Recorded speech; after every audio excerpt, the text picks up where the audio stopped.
fans.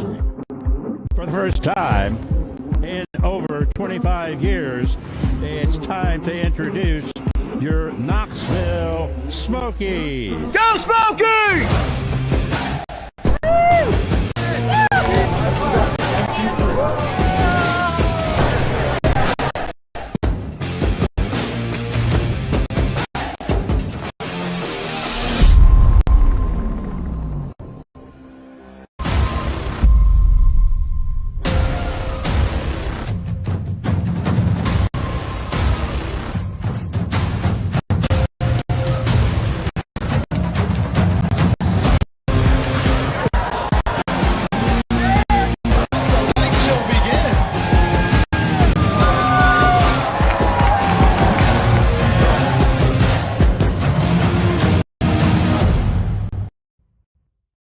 All right, Smokies fans, welcome back to another live pilot pregame show. We're coming to you here from the Garza Law Firm porch, actually, just down the right field line here at the beautiful Covenant Health Park, alongside Daniel and Phil. No known last names. These guys are mysteries, but maybe we'll pop them up on the screen for you just in case you're wanting to know these beautiful mugs. And we've got a beautiful view behind us, fellas.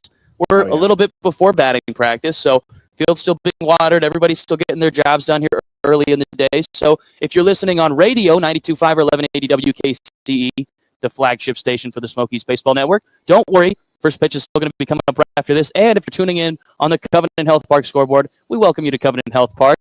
And we're really excited. We've got Game 4 action between the visiting Trash Pandas and our Knoxville Smokies. So AA affiliate of the Los Angeles Angels coming to town versus our Smokies, AA affiliate of the Chicago Cubs. So right now, Trash Pandas enter with a 20-40 record, already out of the playoff race. And then the Smokies just one game above 500, 30-29. Still barely in the playoff race, but we'll get into that a little bit later. Because first, we got to break down what's already happened. So for any of our Smokies fans who are curious as to how we've gotten here to Game 4, the Smokies are up 2-1 in the series. So Game 1, as we all know, got shut out. Phil, was there anything that you saw from Game number 1 that, I don't know, stood out on the page to you other than the fact that we got shut out? No, I think it was just the bats were not awake. They had to be awake from the jump, and they weren't there. But really, just like the pitching was good, so that was a positive. But really needed the offense to wake up and do something. Yeah, Tommy Romero had a great start, but like you said, the offense just never woke up, and it seemed like that translated into day 2. So when we're talking about game number 2, it was a little bit of an interesting day. We were there 2 hours just waiting around for first pitch. Finally, it happened at 9:02 Pacific or Eastern time, p.m. Man, we're getting all jumbled up because I don't know where we're at in this series. That was a 7-inning game, and it had a crazy finish. Ethan Hearn walked it off after spending the first 7 innings down as the bullpen catcher. Comes in off the bench, cold turkey, walks it off. So we were actually able to catch up with him just yesterday because it was such a long night. Just before midnight, he sent us all home. So we were like, hey, we'll get you tomorrow morning. So we finally got the interview with Ethan Hearn. So here's what he had to say after that walk-off. Here with Ethan Hearn, the catcher, just walked it off a night ago. And hey, pretty crazy game. Got to start at the beginning. The rain delayed the game over 2 hours. Did you even think we were going to get that game in? Yeah, we had a pretty good feeling we were going to play. Normally when we hang out that long, probably going to play the game. So. All right. And so you were down in the bullpen to start the game. Mm-hmm. Walk me through the first 7 innings. You see Casey Opitz gets pinch ran for. Mm-hmm. Does your wheels start turning in your mind right there? It's like, all right, I'm going to go in this game. You get, late in the game, those last couple of innings, you kind of start to get moving around, just stay loose, just in case, they pitch hit or pinch run for somebody, especially in your position, first base or catching. And so I knew whenever they pinch ran for him, I was going to catch. All right, then walk me through leading up to that storm back. Rocket City puts up a couple of runs in the top half of the inning. The team is just passing the baton and finally gets to you. What's going through your mind first at bat, cold turkey coming off the bench? I was just trying to get a good pitch. I know the first pitch here that I was all over. I faced him a couple of times and he's kind of throwing it left on left, so he went to the slider a lot. And the second pitch, he challenged me with a heater again, and I was sitting on the slider. Then finally, after he went with that, I just kind of sold out to the heater. And then the celebration. You seem like you're always ready for the Gatorade shower, whereas some players like to shy away from it. So Is there a reason why you love the Gatorade shower? Kind of enjoying the moment, the opportunities to be in that situation and then succeed in those situations. So just enjoying the moment. All right. And then I got to bring up one last question. We talked a little earlier in the series, and we said on the next walk-off, you'd hit a backflip. Oh, yeah. I didn't see any backflip out there. Again, I don't want you to get hurt, so we'll shelf it for now. But I'm saying maybe in the off season we might need to see another Ethan Hearn backflip when it's all said and done. But all right, all right. So no Ethan Hearn backflip, guys. I know he promised us that a little bit earlier in the season, but we're still waiting for it. Who knows? If he has a fourth walk-off this season, fellas, I think it's going to have to be an automatic backflip. I don't know how else the scenario could happen. He's got the walk-off on Harry Potter night. He was at the dish for our walk-off wild pitch, and then just 2 nights ago now, had that walk-off single. And then if we fast forward to last night, series tied up 1-1. Connor Schultz making just his second Double-A appearance and home debut here at Covenant Health Park. Absolutely dazzled. Career highs in innings pitched and strikeouts with 7 innings and 8 Ks. 0 earned runs allowed, fellas. His changeup was just phenomenal. He got a little ice bath afterwards. We'll have that interview on tomorrow's Pilot pregame show, so make sure to tune in for that to hear what he was thinking afterwards. But we're also going to interview Connor Schultz during today's game. So if you're listening on radio, make sure to tune in. And if you're at Covenant Health Park, we'll be in the camera well in the 3rd inning talking to Connor Schultz. So make sure if you're checking it out on MILV TV, that's where you'll be able to find the visual version of that interview. But it was a commanding win last night. It was Schultz's great performance on the mound, a 3-0 win.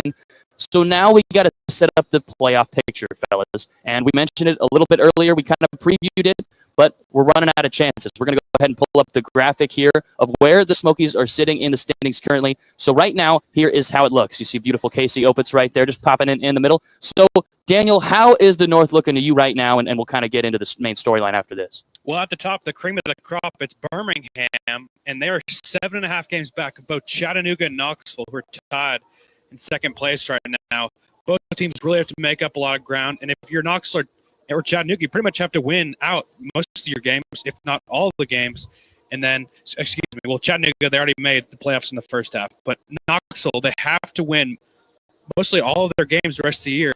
And then Birmingham's going to have to pretty much lose out if Knoxville wants to get to their playoff aspirations and get to the postseason. That's right. And you mentioned it. It's not just about all the games. Knoxville has 8 games left. We're 7.5 out.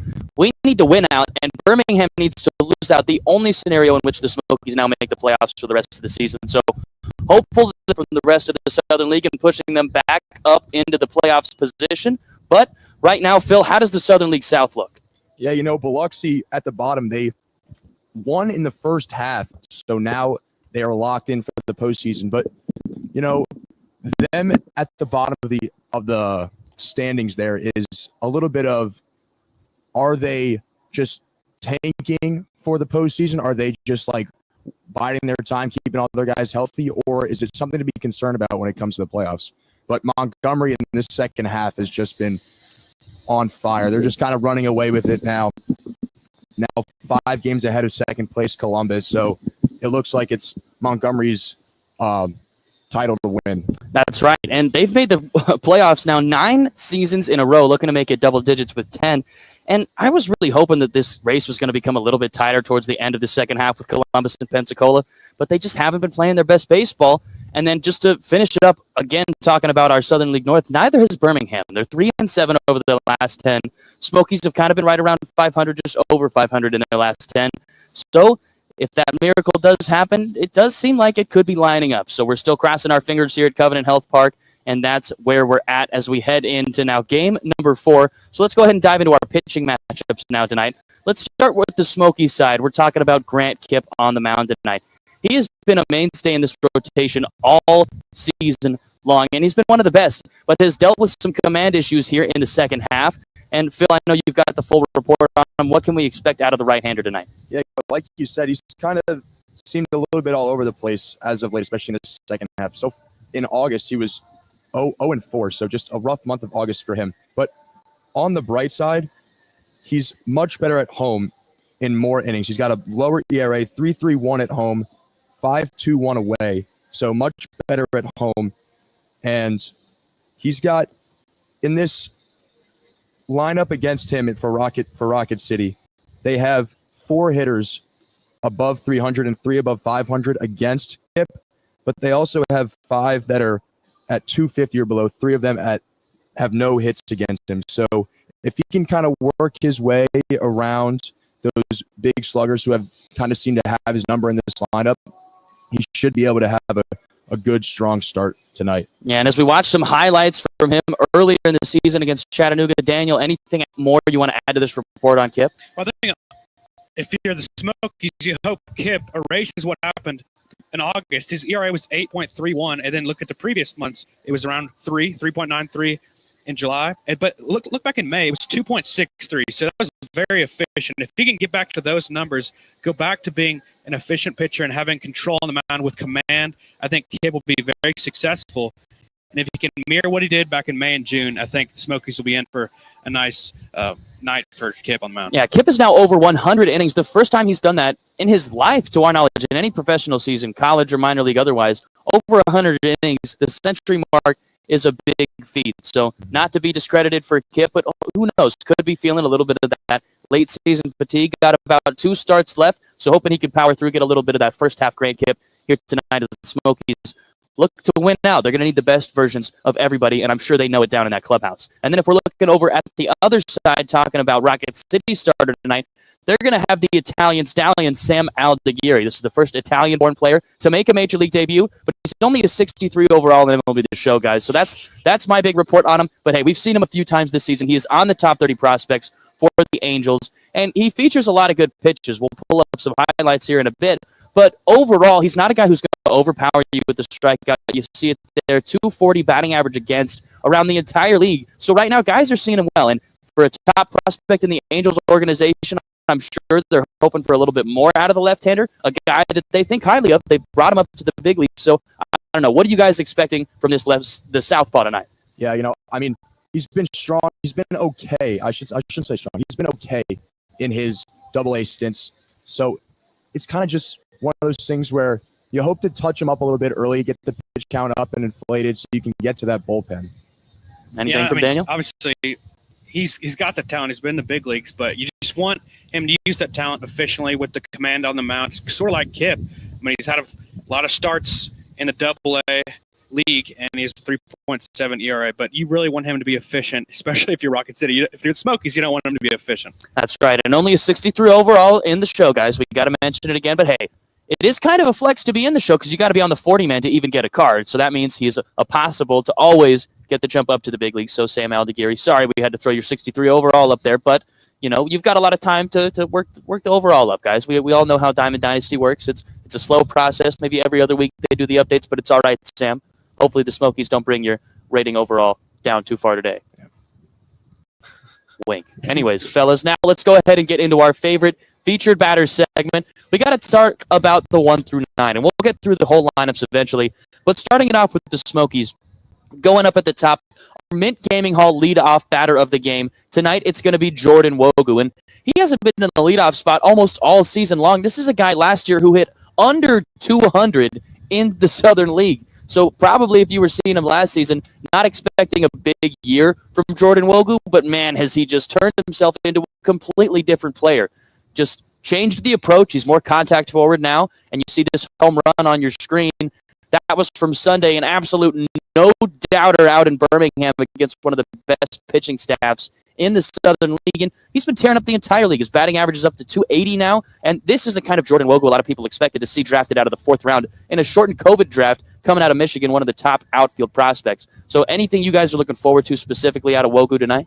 I don't know. He's been electric the last few weeks, maybe months. He's been really good for the Smokies this year. I just love watching him play. All right. He was phenomenal in August. I mean, you mentioned 22 hits in 19 games. He's been very consistent for the Smokies in the lineup. As the wind picks up out here, you can see our cameras even moving a little bit, but don't worry. We're going to pull up some B.J. Murray Jr. highlights because he is our Exterior Home Solutions cleanup batter of the game tonight. Daniel, what's the report on B.J. Murray? Well, Murray is batting .232 this season, and he leads the Southern League in home runs with 18. And speaking of leading category in home runs. He also leads the league in RBIs with 82. So he's just been dominant for the Smokies. And, I mean, the rankings speak for themselves. When you're at the top of the map for home runs and RBIs, that means you're doing something special. And I think Murray's got a little magic left to finish the season off strong. Can he be the guy who pushes the Smokies into the playoffs? We'll see. I hope so. I mean, he's got almost double-digit home runs from each side of the dish.